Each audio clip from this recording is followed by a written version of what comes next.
We diagnose hypertension when the blood pressure is outside the normal range. The question then becomes, what is the normal range? And before that, we need to know what the word normal means. Normal means similar to what most people have. It doesn't mean good.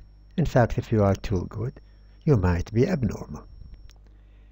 A common way of finding the normal range of many biological characteristics is to look at the distribution curve of that characteristic in the population, decide the mean and the standard deviation, and then take the normal range as the range between two standard deviations below and two standard deviations above the mean. This method is not used to find the normal blood pressure.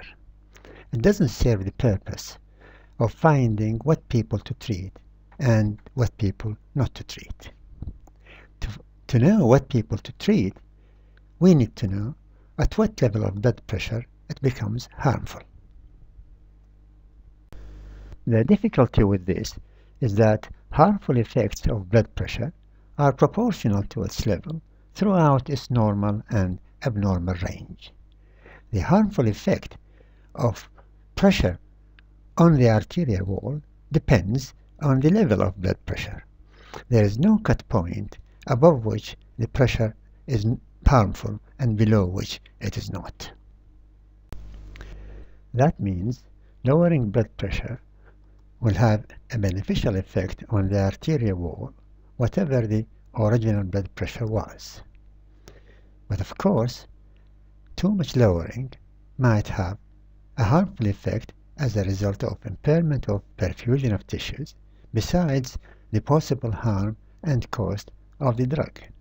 So, we have to find out from practice, from clinical trials, what level of blood pressure above which lowering will have more benefit than harm. The cut point that's taken nowadays to decide the presence of hypertension is 140 mm of mercury and above for the systolic pressure and 90 mm of mercury and above for the diastolic pressure. If the patient has got one of these or both by proper measurement done correctly and repeated if necessary, then a diagnosis of hypertension is made. To have a proper measurement, the patient should be comfortable and he should have rested for a while before the measurement. He should not have smoked or had a stimulant drink like tea or coffee shortly before the measurement. The patient can be lying in a couch or sitting in a chair. The apparatus that's used can be of different kinds. The mercury manometer is probably the most reliable, but aneroid and electronic instruments can be used provided they are checked between now and then against a mercury manometer. You can use any of the two arms, but if you are measuring it for the first time, especially if the patient is elderly, then it is advisable to measure it in both arms. Occasionally, atherosclerosis in the brachial artery in one arm might produce lowering of blood pressure in that arm. So, if you measure it in both arms, you should rely on the higher one. Subsequent measurements in the same patient can use the same arm with the higher blood pressure. The palpation and auscultation are preferably used both. So you start by palpation and to decide the systolic pressure, and then you go to auscultation. The advantage of starting by palpation is that you first of all avoid raising the blood pressure too high and producing pain in the patient, which may itself elevate blood pressure, because you have known the systolic pressure already by palpation, so you just raise the pressure to slightly over the systolic mark that you know already. And the second point is that you avoid the occasional silent gap in some patients. If the patient has got a significant silent gap and you raise the pressure to a point in the silent gap and then start lowering it, then you might in that case record a false systolic pressure.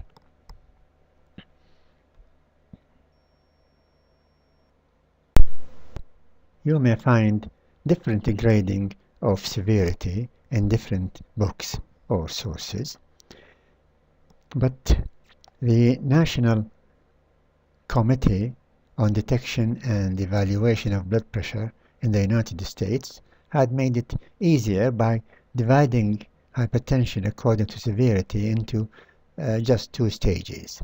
Stage 1, hypertension that's below 160 over 100, and stage 2, which is 100 diastolic or 160 systolic and above. Which is more important, systolic or diastolic pressure? We have been told many years ago that diastolic pressure is more important, but that's not the case that as we know it nowadays. Systolic pressure has been shown to correlate better with various cardiovascular complications. Now, what about the age? You have noticed that age was not considered when deciding the cut point between normal tension and hypertension. The effect of the pressure on the wall depends on the severity or on the height of blood pressure.